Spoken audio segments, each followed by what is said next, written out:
শান্তিস cooking হাউসে সবাইকে স্বাগত। আবারও চলে এসেছি নতুন একটি রেসিপি নিয়ে। আমার আজকের রেসিপি নারকেলের দুধ দিয়ে হাঁসের মাংস রান্না।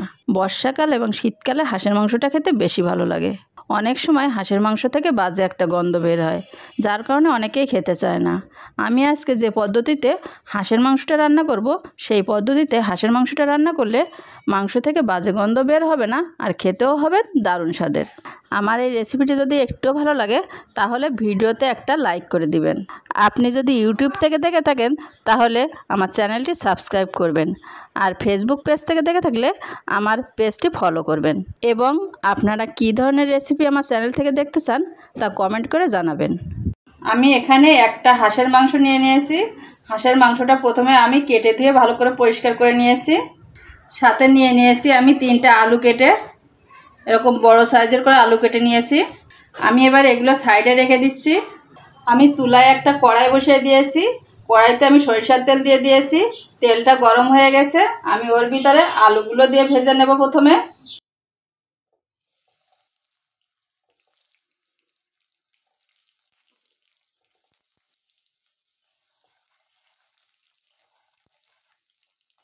আমি আলুর ভিতরে একটু হলুদ দিয়ে দিচ্ছি, অল্প করে লবণও দিয়ে দিচ্ছি।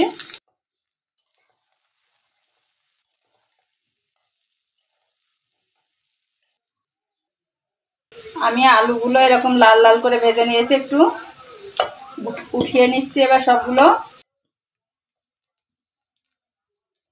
ওই তেলের ভিতরে আমি দিয়ে দিচ্ছি। এখানে আমি ছোট ছোট 2টা পেঁয়াজ নিয়েছি, পেঁয়াজগুলো কুচি করে নিয়েছি, আমি ওটা দিয়ে দেব।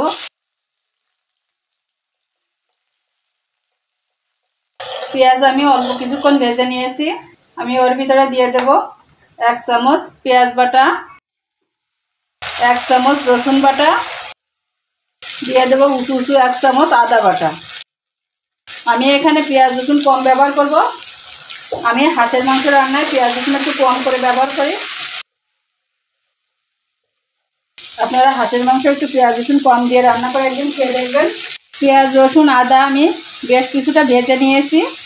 ওর ভিতর দিয়ে দেব জিরের গুঁড়া, দেব 2 চামচ, ধনিয়া গুঁড়ো দেবো 1 চামচ, দিয়ে আমি মশলাটা আবার একটু কষিয়ে নেব।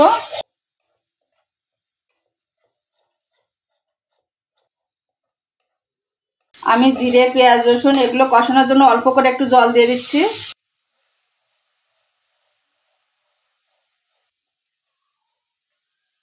আমি এবার এর ভিতরে দিয়ে দেব শুকনো মরিচের গুঁড়া, আমি 1.5 চামচ দিচ্ছি।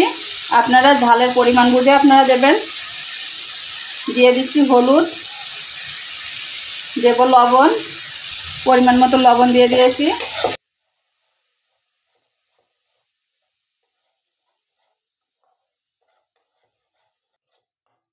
দিয়ে আমি এর ভিতরে যে মাংসগুলো কেটে রেখেছিলাম মাংসগুলো দিয়ে দিচ্ছি।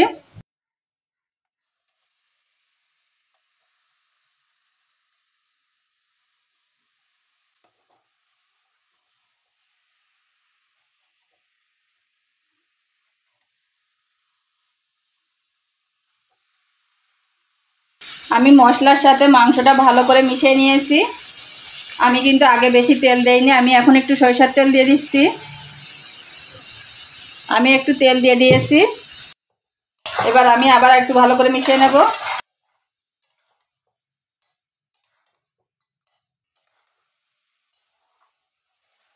হাঁসের মাংসটা কিন্তু ভালো করে কষাতে হবে।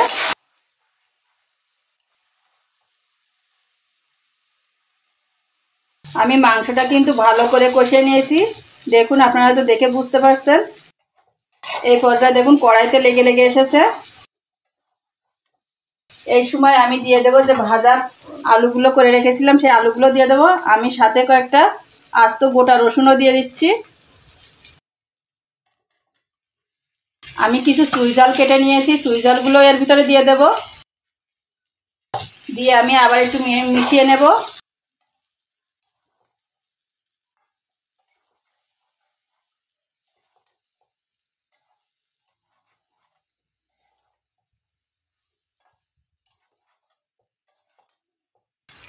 আমি আজকে নারকেলের দুধ দিয়ে রান্না করব, তার জন্য আমি একটা নারকেল কুড়িয়ে নিয়েছি। আর আমি এটার থেকে দুধ বের করে নিয়েছি। প্রথম যে নারকেলের গুঁড়া থেকে আমি দুধটা বের করে নিয়েছি ওটা আলাদা করে রেখে দিয়েছি।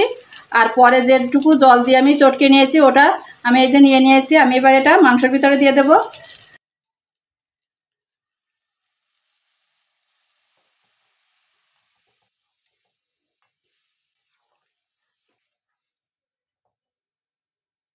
আমি প্রথমে যে নারকেলের দুধটা দিয়ে দিয়েছি আমি ওর ভিতরে আরেকটু জল দিয়ে দিচ্ছি।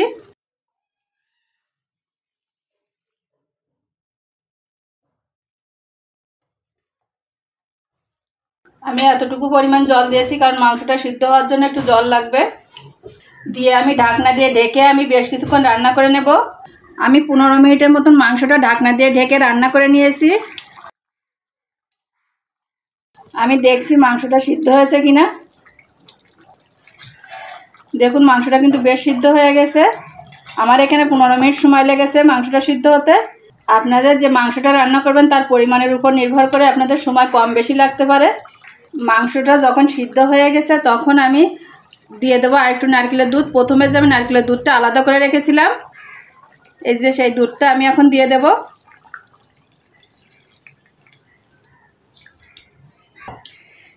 আমি দুধটা দিয়ে আর কিছুক্ষণ জাল করে নেব।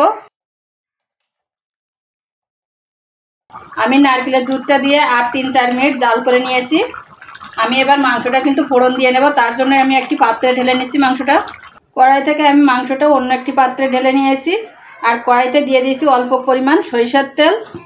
আমি এবার ওর ভিতরে কিছুটা ফোড়ন দিয়ে দেবো। জিরে অল্প কিছু পরিমাণ দিচ্ছি জিরে ফোড়ন। দেব 2টো শুকনো মরিচ, তেজপাতা, সাথে দেবো আর 3-4টে কাঁচামরিচ।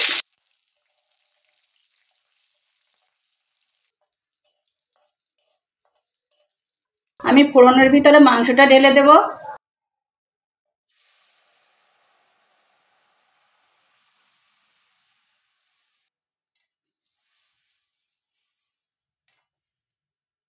এভাবে আপনারা হাঁসের মাংসটা রান্না করে খেয়ে দেখবেন ফোড়ন দিয়ে আমি 2-3 মিনিটের মতন জাল করে নিয়েছি। আর ঝোলটা কিন্তু বেশ আঠা হয়ে এসেছে। আমি ওই পর্যায়ে দিয়ে দেবো গরম মশলার গুঁড়া। আমি এখানে 1 চামচ গরম মশলার গুঁড়া দিয়ে দিয়েছি।